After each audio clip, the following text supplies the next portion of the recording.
Okay, let's get started. Slope fields, what are they? Why do we use them? What are they for? It's basically a graphical representation of a differential equation.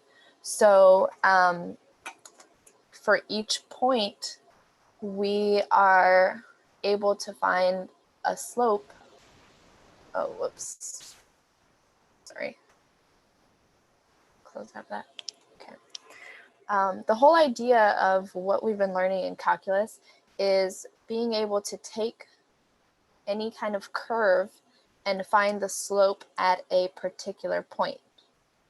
Doesn't matter what point, but we're able to actually find that instantaneous slope, which is what we call the derivative. And so the derivative that we come up with, or the differential equation, is what we also call the derivative, is going to be representing, I don't know why I'm moving around, is going to be representing all of those slopes. So when you're given a derivative, you can plug in a point, and then your output is going to tell you the slope at that point. And so basically what a slope field does is it keeps track of the slope at every single one of those points. And we're going to see it kind of gives us a really cool kind of pattern of all the slopes. And you can see the different graphical representations of that derivative. We'll see kind of once we do it, you're going to start to notice the different patterns, and we'll kind of talk about what that represents. But for here, I kind of already started doing this little prompt here. It says, a differentiable function has tangent lines at every point, right? For it to be differentiable, it means that you can find the slope at every single point. So over here, we can draw all of these different tangent lines along any of those points. That's not really a good line. There. So if we were to remove the graph that we see and just draw in enough of these tangent lines, imagine the red graph is gone and you just had a series of tangent lines, you would still be able to see the shape of that original graph based on the slopes of each tangent line. You kind of imagine connecting all of them, and then it'll still give you that same shape that you see in red, just not actually connected. And so what this does is it kind of connects the idea. We've been talking a lot about general equations and particular equations, or general solutions, I mean, and particular solutions to any kind of differential function. So for example, if we're given a differential function, dy over dx is equal to, let's say, x cubed, right? That's a derivative there. Well, if we wanted to go back and find the original equation, we'd do the separation of the variables so that we can integrate. And when we do that, oh, I just did a derivative. Whoa. Integral. We end up with that plus c, right? So this is what we call the general solution because of that c. And if you think about your kind of parent functions that we learned like way back in pre-cal. Oh, I got someone in the waiting room. Sorry, hold on.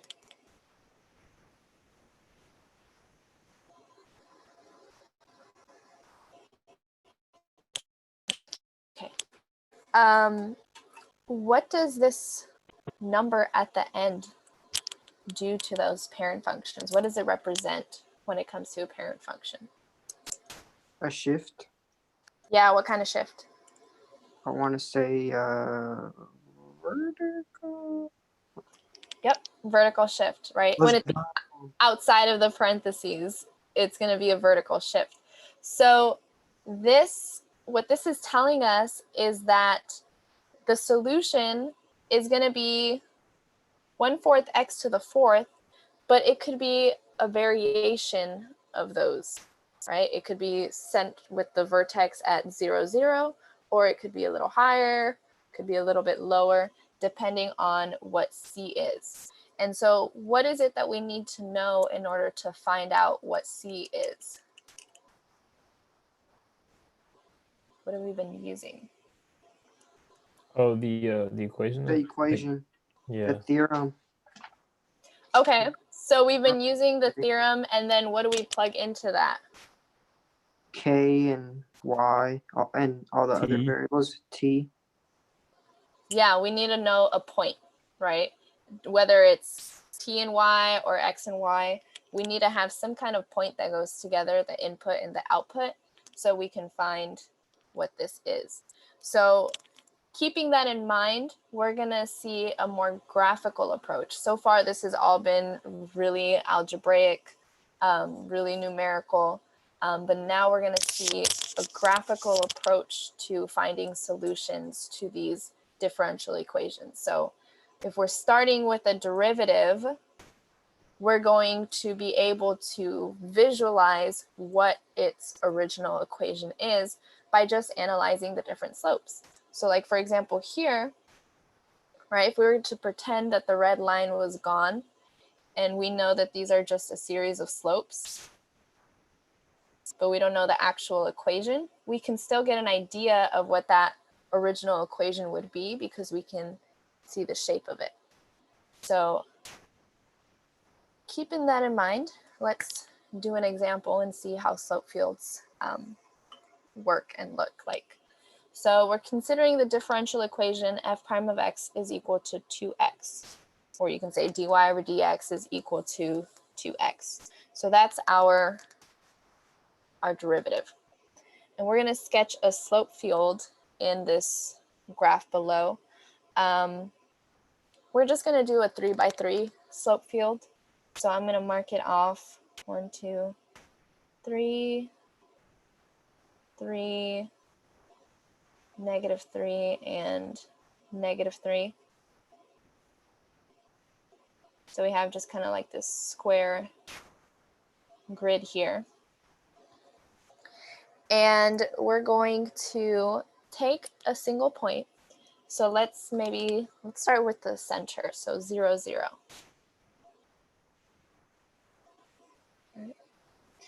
What we need to do with that point is plug it in to the derivative. So the derivative in this case, it's not going to be true for every derivative, but in this case, there's only an x variable. So all I have to do is plug in the x coordinate of this point. So my x coordinate is 0. When I plug 0 in for x, 2 times 0 is 0. So this here, our output is representing the slope. And this is a point. So at the point 0, 0, I'm going to have a slope of 0. So I'm going to do a little short line segment, and that represents the slope of 0. And then what a slope field is, we're just taking points and doing the same thing over and over again. So let's take the point 0, 1, that's right above the point we just did. Again, the x coordinate is 0. And since it's the same differential equation, 2 times 0 gives us a slope of 0. So I know that this is going to be a little horizontal line with a slope of 0.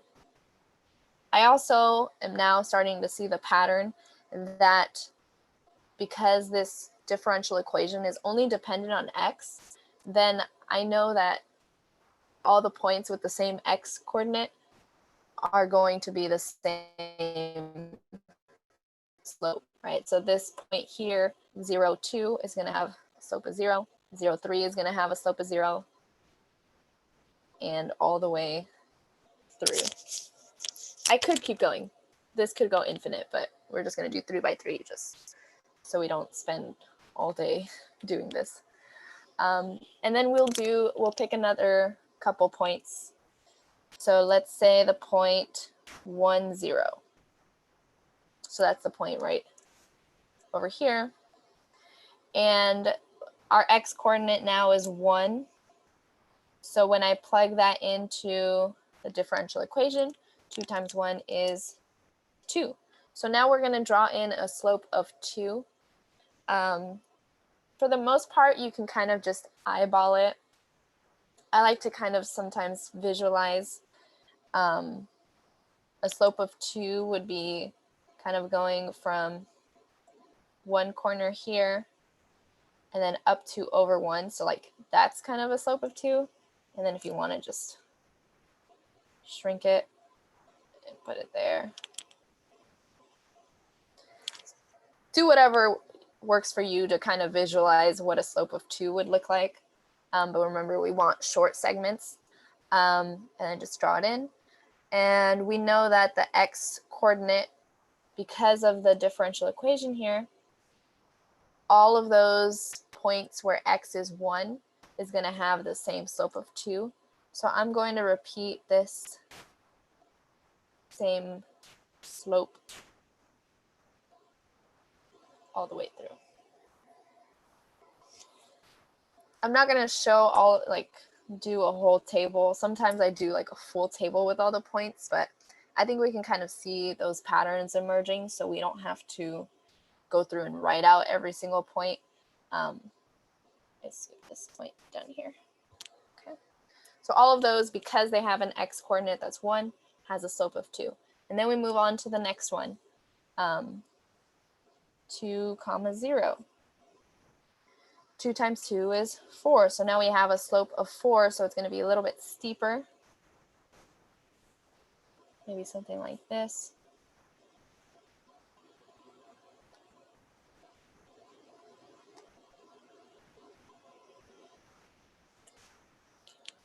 Now I'm really doing like a rough sketch, but try and do as best as possible to differentiate between the slopes.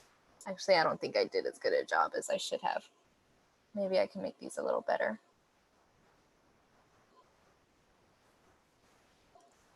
Make them look a little bit steeper than the ones to the left.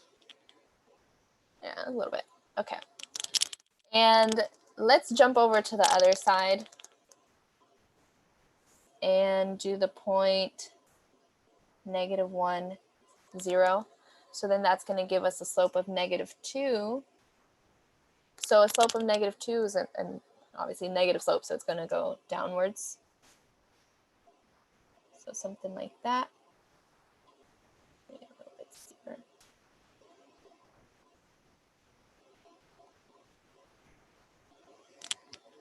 Okay. Then move over to the side. This is kind of just a strategy that I like to do sometimes is go through each column or each x coordinate. Sometimes it won't be as helpful. It kind of just depends on this equation, the differential equation. Like in this case, because there's only an x coordinate, then you know it's going to be easy. All of those x's are going to be the same. -2, 0 is going to be -4 slope. So we've got a slope of -4.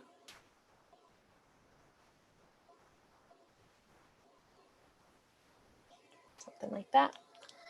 And then on the two ends, we have 3, 0, which is going to give us a slope of 6.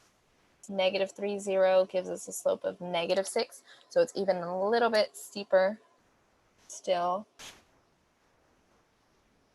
Almost like kind of getting close to becoming vertical.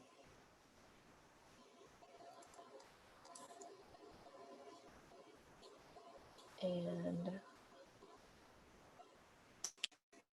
something like that. So our slope field is complete. If any of you watch the news often, not lately. I feel like they don't even show the weather anymore. I haven't seen the weather being reported on the news, but when you see weather reports and you see kind of like the wind changes or how like a storm is changing, they're actually using slope fields. So those like vectors that you see, those are actual examples of slope fields. So you can kind of see the connection, see the visualization there. But what we're actually looking at, right, these are just a series of slopes. But if I were to, oops, oh, hold on. How do I do that?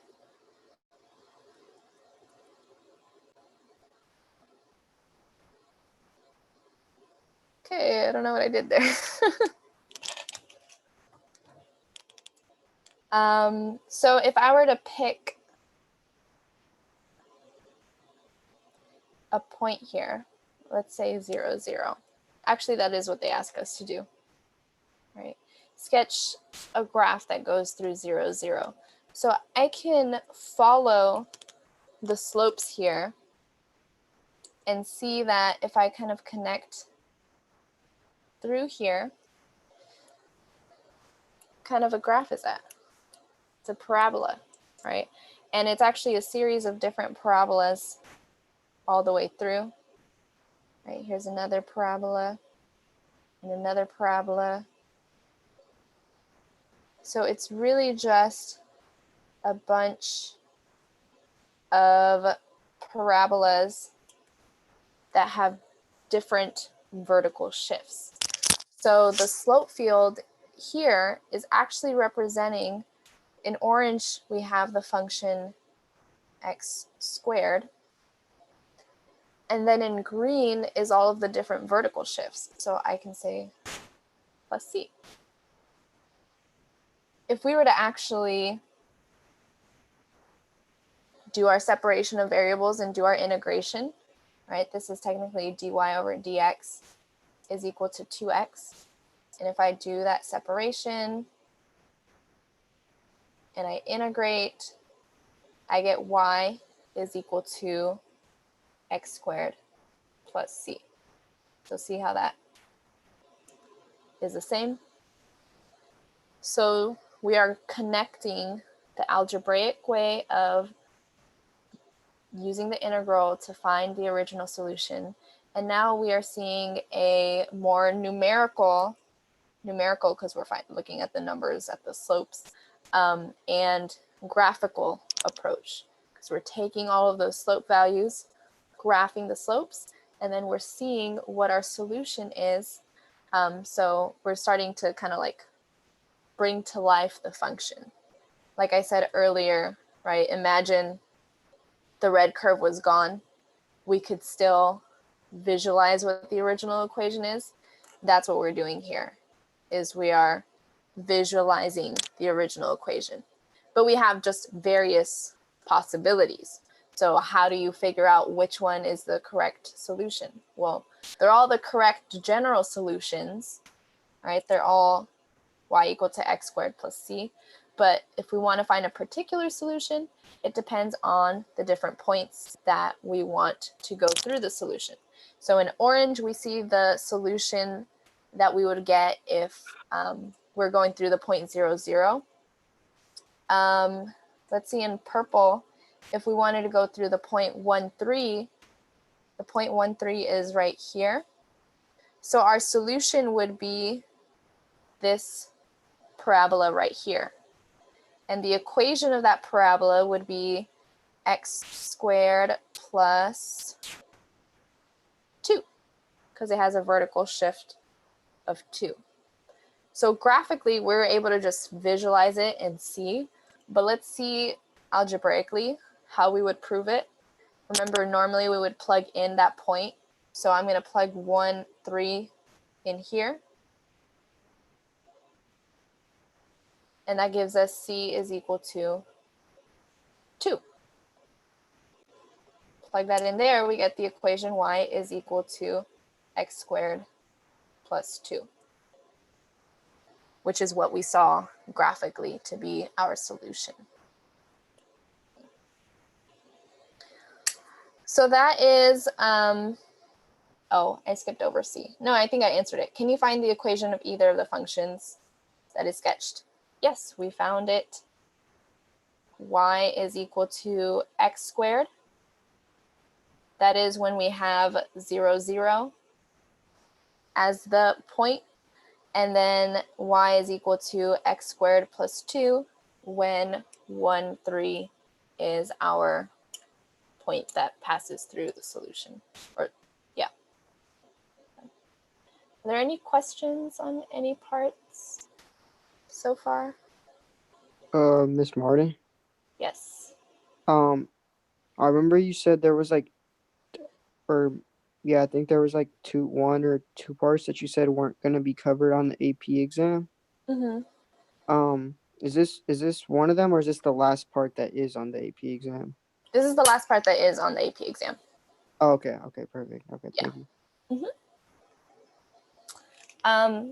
One other thing, now that you mentioned it, that I'm gonna do is the College Board did a really cool thing in their video series on YouTube, and that is they actually took the parts of the last unit that we aren't really going to, we will kind of touch on it, but right now we need to focus on reviewing for the AP exam. But they actually made some videos using some of that stuff from the last unit and connecting it to stuff we've already seen.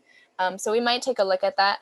I don't know if right now, but maybe after the AP exam, and just so you can at least see that last part of the unit or last part of the class. But yeah, we'll get to that. This is the last part up to what you need to know for the AP exam.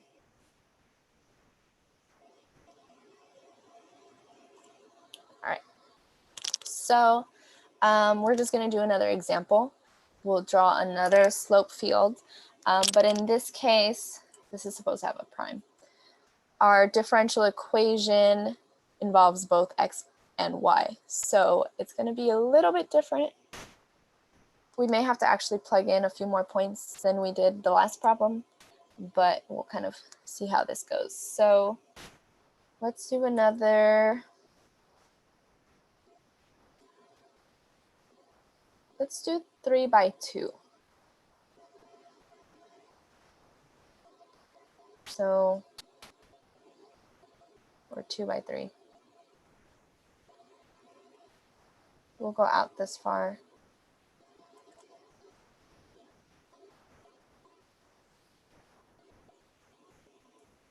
I'm just kind of randomly choosing that because I see that we're going to have to figure out solutions for 1, -3, and 1, 3. So I want to make sure that we have those points within the grid that we make, but I also don't want to do too many points. So that's what we're going with. So let's just plug in points.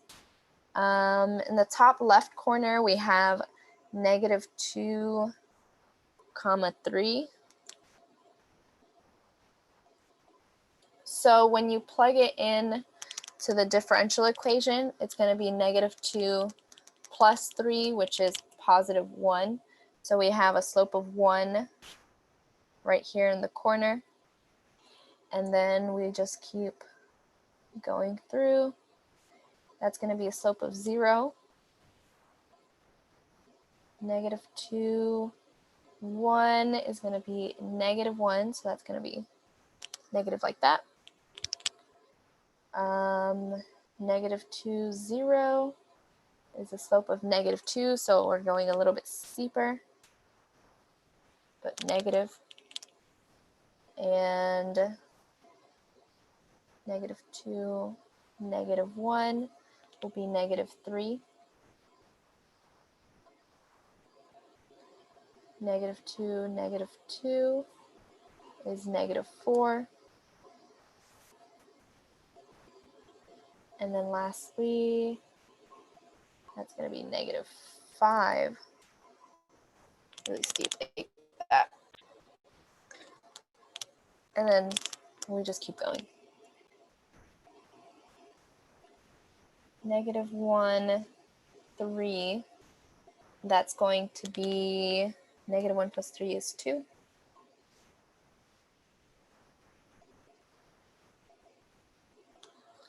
So like I said earlier, slope fields, It's not the hardest once you get the hang of it, but it can be a little bit tedious.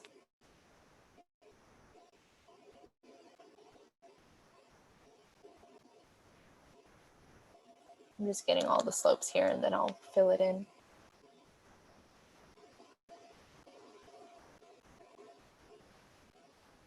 And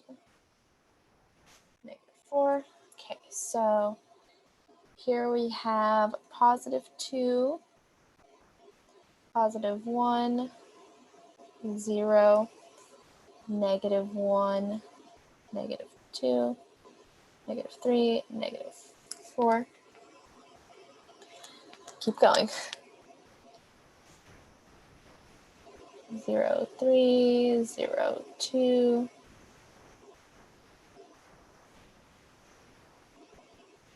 Obviously nowadays we have like computer programming where you can just code this and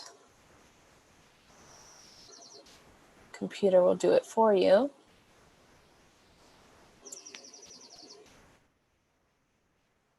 Not today. So this is going to be 3, 2, 1, 0, -1, -2, and -3. 2, 1, 0. You may start to see a pattern starting to emerge.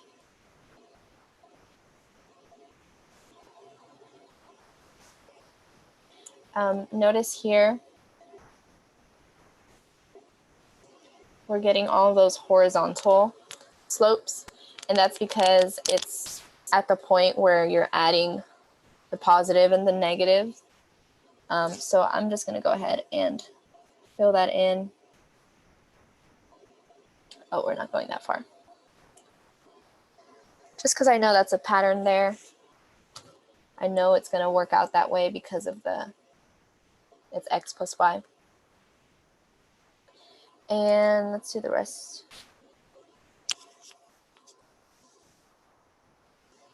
We're in the positive side now.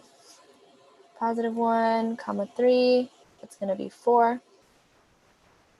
1, 2 is 3. 1, 1 is 2. 1, 0 is 1. So we've got 4, 3, 2, 1, 0. And then what is this going to be? Oh, that one was already 0. And then 1, -2, that's going to be -1. And then -2. And lastly, I know this is going to be -1, and this is going to be 2, -1. So something like that. That. I'm just doing rough sketches there so we can move on to the next part. Okay. There's our really kind of rough sketch of a slope field. There's a bit of patterns emerging. Some of it is a little bit hard to see. One thing I'm going to point out here, it says if the tangent segments make a line, then it is an asymptote. So if we look here, these points are all kind of like going in the same direction. They all have the same slope. I think that's a -1 slope. Because they have that same slope all the way through and are connected all the way through, we know that that's going to be a asymptote. So whatever our function is, you can even notice kind of on this side here how these are all kind of going away. None of them are going in towards the function. And on this side, even though it kind of seems like it's going in towards, it's also going out that way. So if we're going to be sketching our two different graphs, let's start with 1, -3. That's going to be right down 1, 2, right here. The graph that we get will be something that looks sort of like that. It's kind of continuous on both ends there. Where it's kind of going along the asymptote. So that's 1, -3. And then for our other point, 1, 3. 1, 2, 3, right here. We can kind of follow this slope going like that. Okay. So there's our two solutions based on the two different points that they gave us. Any questions so far? Can we is this like a what's it called, a hyperbola? But could we solve it like would you say algebraically or no? Yeah. So if you have f prime of x is equal to, so it's technically dy over dx is equal to x plus y, you could try to do the separation of variables. Actually, I don't know how well that would work in this case. Yeah, it could work. And then integrate it so you can get like algebraically the solution. But graphically, you can kind of see also it's similar to hyperbola. It has like the asymptote there, and then you can kind of see it's going in towards the asymptote. You can kind of assume this is probably going to go out, something like that. Yeah. Graphically, you can just kind of make some guesses and assumptions, especially like we only did like a small sample of the slope field, which is why we're just kind of talking about how it's important to see both graphical representations, but then also algebraic representations, so you can get an idea of like the bigger picture of what's happening in all different forms. And numerically too, you can see like the whole list that we made there. You can see the slopes, how they vary. Okay. So this is a very popular AP multiple choice kind of problem where you kind of match the equations to their slope fields.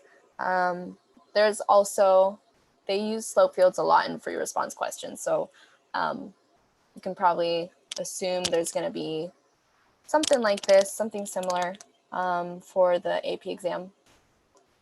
But we'll just kind of go through this. Look at some strategies on how to determine which slope fields match the differential equations. And I kind of talked about it already a little bit. It's important to kind of notice what the differential equation is and what it is dependent on. So like in this case, 2 times x, actually that's the one we had earlier. It depends on the x coordinate, right? So all of the x coordinates, all the points with the same x coordinates are going to have the same slope. So if you look at this example right here, those are different slopes for the same x value.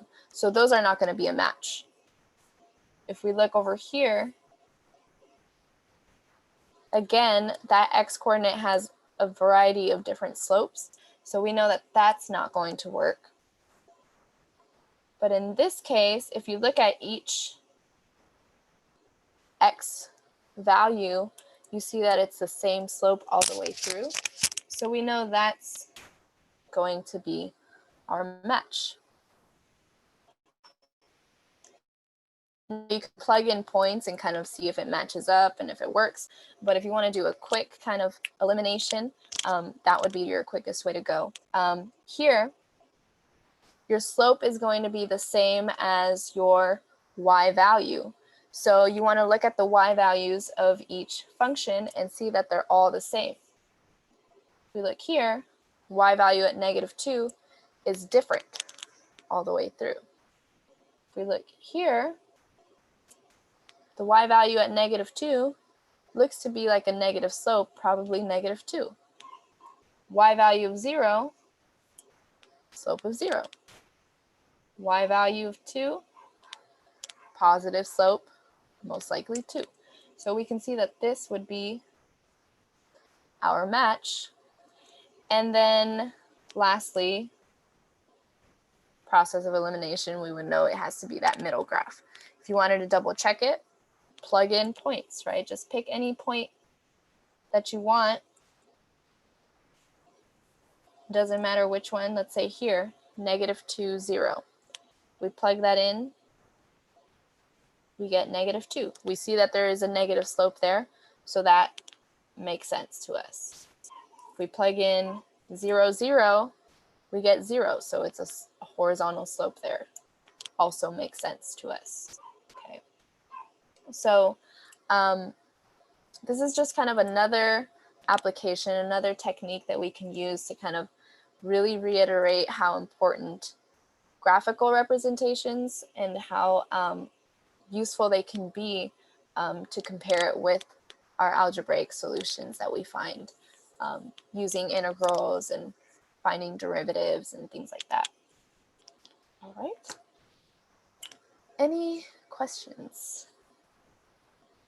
It pretty much concludes everything. I'm going to post a video showing this example, and then I'm going to post a homework assignment that's a little longer. It involves growth and decay, and it involves slope fields. So you'll have a bit of time this weekend and into next week to work on that. I don't know what day it's due. I'll have to check and see what I picked. But yeah, and then next week we'll start reviewing. So let me stop this.